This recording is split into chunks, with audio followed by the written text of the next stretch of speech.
Hi, I'm going to be presenting our project for Community Health Project.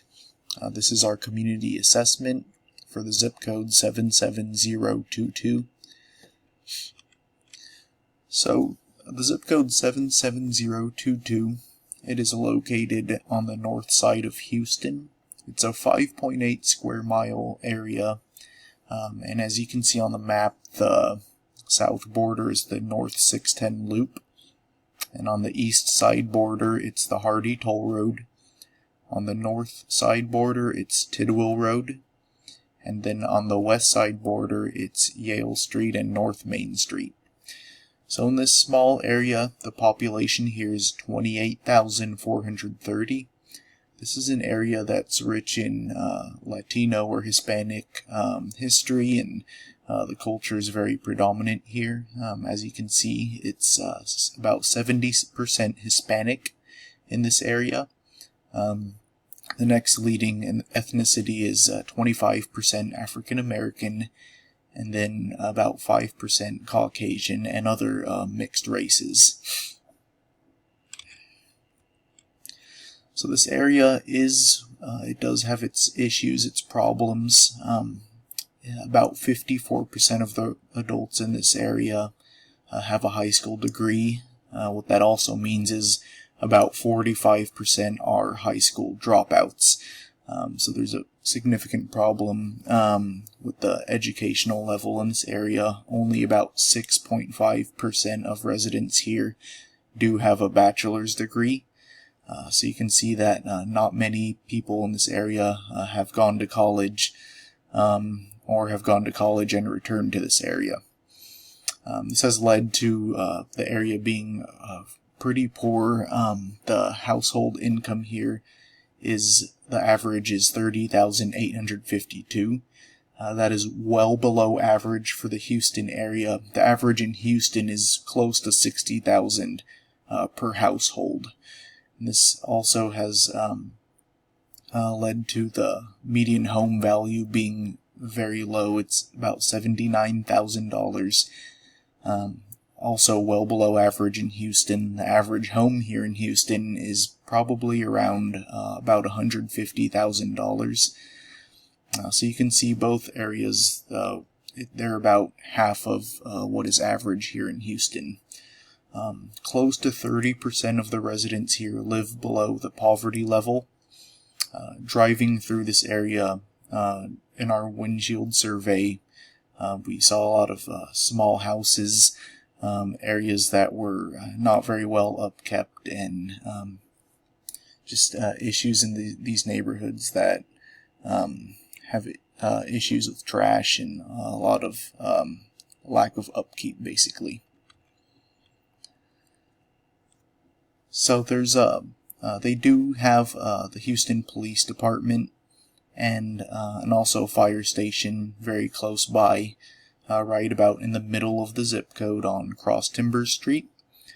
It's good that they do have access to these two services close by in case of emergency. You can see on the left-hand side the picture.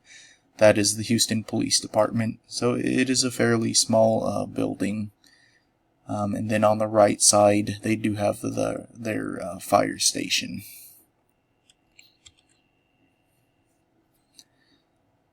We drove through several neighborhoods, namely Independence Heights, Northside, and Northside Village.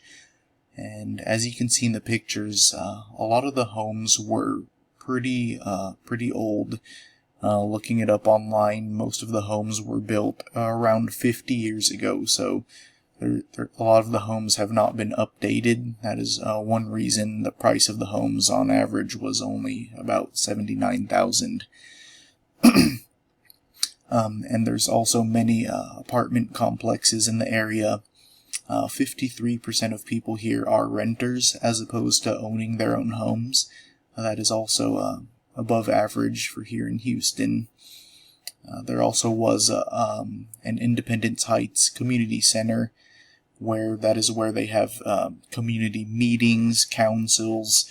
That's where a lot of the political action in this neighborhood occurs. This place is primarily Democrat So there are several strengths and weaknesses in this neighborhood.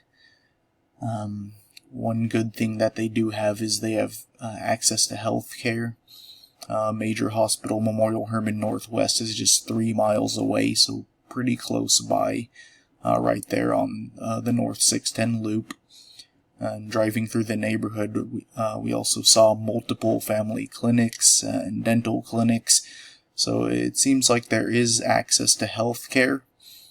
The only problem would be if people can afford it. That's the main thing here. There's also, they do have access to public transportation. It looked like it was pretty widely used. There was people waiting at each bus stop for the metro system. There was many people also seen walking or riding bikes in the neighborhoods. And it looked like a lot of people had their own car as well. Another strength of the community was, like I mentioned earlier, the police and fire departments are close by, right in the middle of the zip code, ready to respond if needed. And also, driving through the neighborhood, there were multiple parks and areas for recreation.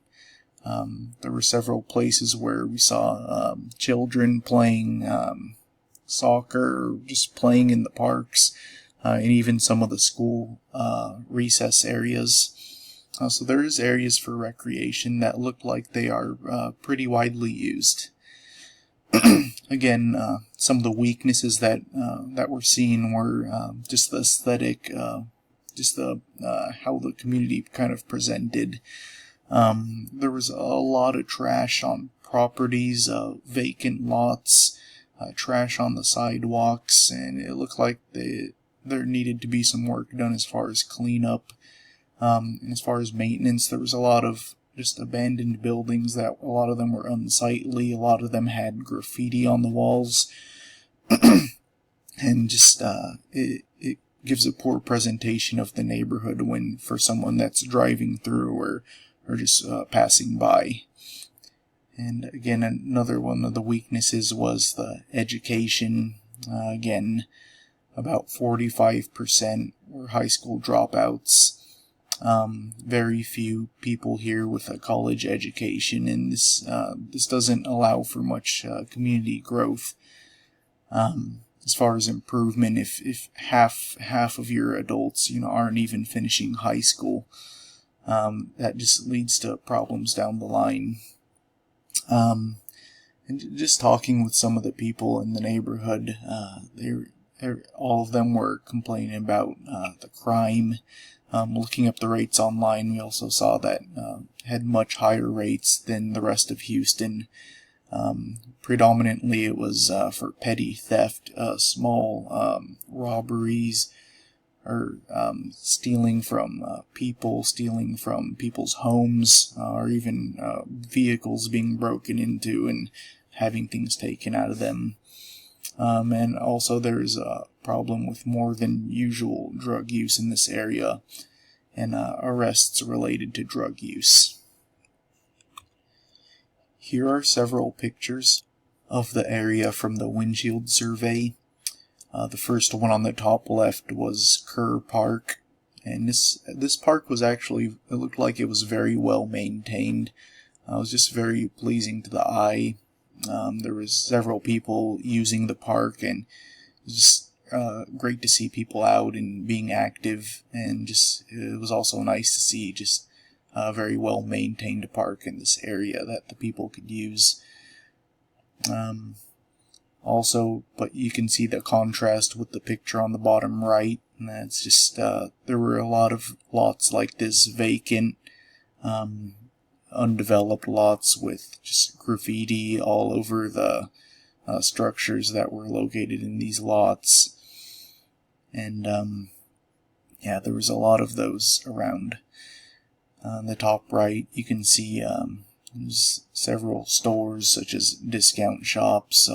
There was a lot of grocery stores. Also, like I said, the Hispanic culture seemed pretty strong in this area. There was a lot of areas like Hispanic supermarkets, taquerias, a lot of Hispanic food and food trucks in this area.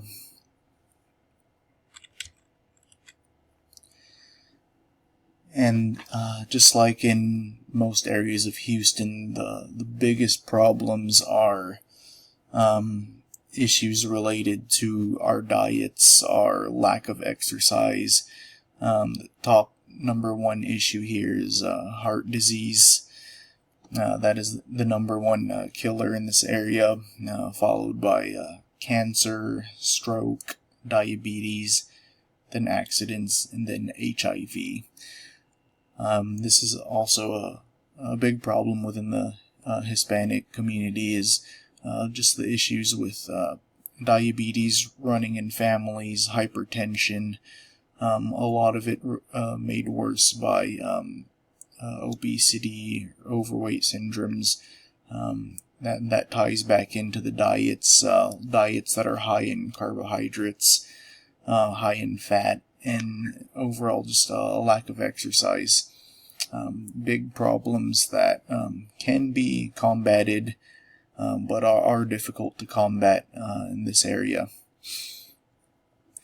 And one thing to mention is these big health issues. They ranked far higher on the mortality scale than deaths or injuries caused by crime, assault, murder. And despite the increased rates of these crimes in this area, the issues related to chronic health problems ranked so much higher as far as mortalities in this area. So during the windshield survey, I was able to, get out of the car and talk to several people. Was able to go to their local supermarket and just talk to several individuals that were willing to talk. Also spent lunchtime at a restaurant. Was able to talk to some of the workers that worked there. And then also was able to talk to a couple of people in their neighborhoods that were just out on the street, sitting on their porches. So I mainly asked the community members what they thought were the biggest problems in the neighborhood. What types of problems did they see in their family members that lived around them, or what health issues most people had.